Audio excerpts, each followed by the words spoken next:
નમસ્કાર દર્શક મિત્રો, સત્યમેવ જયતે લાઈવ ન્યૂઝમાં આપનું સ્વાગત છે। રામ મંદિરની પ્રાણ પ્રતિષ્ઠા પૂર્ણ થતાની સાથે જ ભાજપ દ્વારા લોકસભાની ચૂંટણીની તડામાર તૈયારીઓ શરૂ કરી દીધી છે। હજી તો ચૂંટણી જાહેર થઈ નથી, ત્યાં તો ચૂંટણીના મધ્યસ્થ કાર્યાલય શરૂ કરવાની કવાયત હાથ ધરવામાં આવી રહી છે। આજે વડોદરા લોકસભાના મધ્યસ્થ કાર્યાલયનું લોકાર્પણ કરવામાં આવ્યું હતું।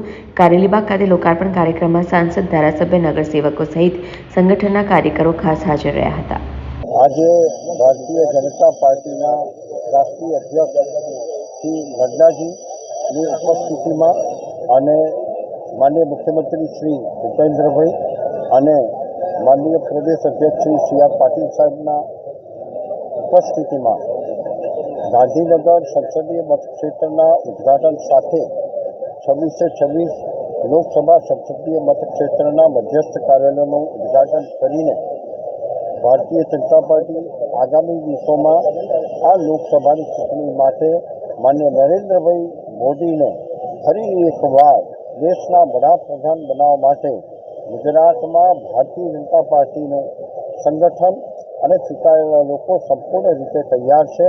એના આયોજનના સ્વરૂપે આજે વડોદરા સંસદીય મતક્ષેત્રમાં આજે કાર્યાલયના ઉદ્ઘાટન કરવામાં આવ્યું।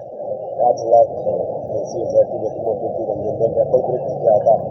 આ વખતે શું રાજ્ય ભારતીય જનતા પાર્ટીએ 2014-2019 નરેન્દ્રભાઈ મોદીએ જે રીતે રાજ્યમાં અને રાષ્ટ્રમાં ભારતને વિશ્વની મહાસત્તા બનાવી છે અને મોદી સાહેબના નેતૃત્વ હેઠળ આ 125 કરોડ ભારતીયો એ ફરી એકવાર મોદી સરકાર ભારતની અંદર બને એના માટે વડોદરા પણ મહત્તમ યોગદાન આપશે।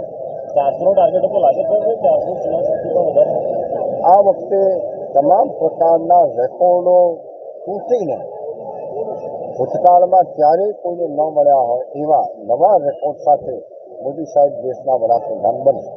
અયોધ્યામાં રામલલ્લા નિજ મંદિરમાં પ્રધાનમંત્રી શ્રી આદરણીય નરેન્દ્રભાઈ મોદીજીના હસ્તે બિરાજમાન થયા છે અને આજના દિવસે પ્રદેશના અધ્યક્ષ આદરણીય સી.આર. પાટીલ સાહેબે ગુજરાતની 26 લોકસભાનું કાર્યાલયનું એક સાથે ઉદ્ઘાટન થાય અને લોકસભાનું ચૂંટણી કાર્યાલય એ પોતાની લોકસભામાં કામ કરતા થઈ જાય એના માટેનું આજનું આ ઉદ્ઘાટનનો કાર્યક્રમ રાષ્ટ્રીય અધ્યક્ષ આદરણીય જે.પી. નડ્ડાજી આજે ગાંધીનગર ખાતે કાર્યાલયનું ઉદ્ઘાટન કરવાના છે અને અહીંયા આદરણીય પ્રદીપસિંહ જાડેજાજી તો સાથે સાથે ભરતસિંહજી પરમાર અને કૌશલ્યા કુંવરબા આજનું વડોદરા લોકસભાના કાર્યાલયના ઉદ્ઘાટન માટે ઉપસ્થિત થયા છે।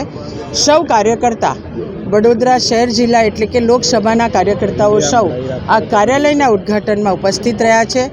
તમામ કાર્યકર્તાઓને ખૂબ ખૂબ અભિનંદન, ખૂબ ખૂબ શુભેચ્છા પાઠવું। રિપોર્ટર સની સિંધે, સત્યમેવ જયતે લાઈવ ન્યૂઝ, વડોદરા।